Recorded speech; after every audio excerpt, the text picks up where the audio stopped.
March 13ରୁ ବଢ଼ିବ ପାରଦ, ଅନେକ ସ୍ଥାନରେ ତାପମାତ୍ରା 43 ଡିଗ୍ରୀ ଟପିବା ପୂର୍ବାନୁମାନ। 40 ଡିଗ୍ରୀ ସହ ଜଳିପାରେ ଭୁବନେଶ୍ୱର। ଆଗକୁ ଅସହ୍ୟ ଗରମ। ମାର୍ଚ୍ଚ ଆରମ୍ଭରୁ 34 ଡିଗ୍ରୀ ଛୁଇଁଥିବା ତାତି 13 ତାରିଖରୁ 40 ଡିଗ୍ରୀ ଡେଇଁବ।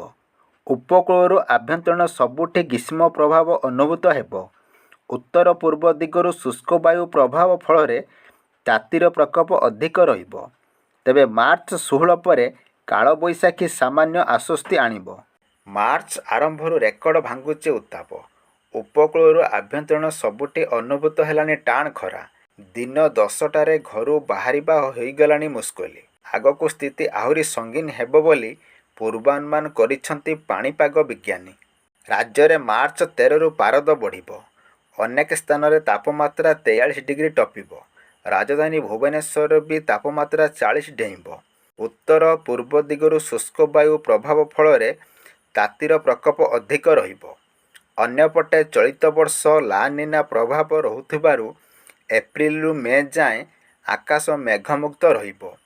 ବର୍ତ୍ତମାନ ଦକ୍ଷିଣ ପୂର୍ବ ଦିଗକୁ ପବନ ବହୁଥିବାରୁ ବାୟୁମଣ୍ଡଳରେ ଆର୍ଦ୍ରତା 60ରୁ 70% ରହୁଛି।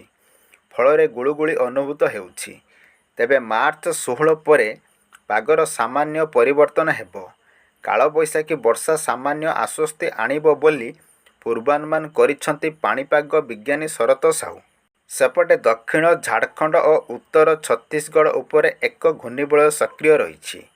ଏହା ସହ ଜଡ଼ିତ ଏକ ଟ୍ରପ୍ ଲାଇନ୍ ଓଡ଼ିଶା ଦେଇ ଅତିକ୍ରମ କରୁଛି। ଏହା ପ୍ରଭାବରେ ରାଜ୍ୟରେ ମାର୍ଚ୍ଚ 11 ଅର୍ଥାତ୍ ଆଜି ବର୍ଷା ସମ୍ଭାବନା ରହିଛି। 4 ଜିଲ୍ଲା ଭଦ୍ରକ, ବାଲେଶ୍ୱର, କେନ୍ଦୁଝର ଓ ମୟୂରଭଞ୍ଜ ପାଇଁ ୟେଲୋ ୱାର୍ଣ୍ଣିଂ ଜାରି ହୋଇଛି। ବର୍ଷା ସମୟରେ 30ରୁ 40 କିଲୋମିଟର ବେଗରେ ପବନ ବହିବାର ସମ୍ଭାବନା ରହିଛି। ଭାରତୀୟ ପାଣିପାଗ ବିଜ୍ଞାନ କେନ୍ଦ୍ରର ଆକଳନ, ଗତ ବର୍ଷ ଅପେକ୍ଷା ଚଳିତ ବର୍ଷ ଅଧିକ ଦିନ ରହିବ ତାତି। ଗରମ ଗୁଳୁଗୁଳିରେ ସନ୍ତୁଳି ହେବେ ଲୋକେ।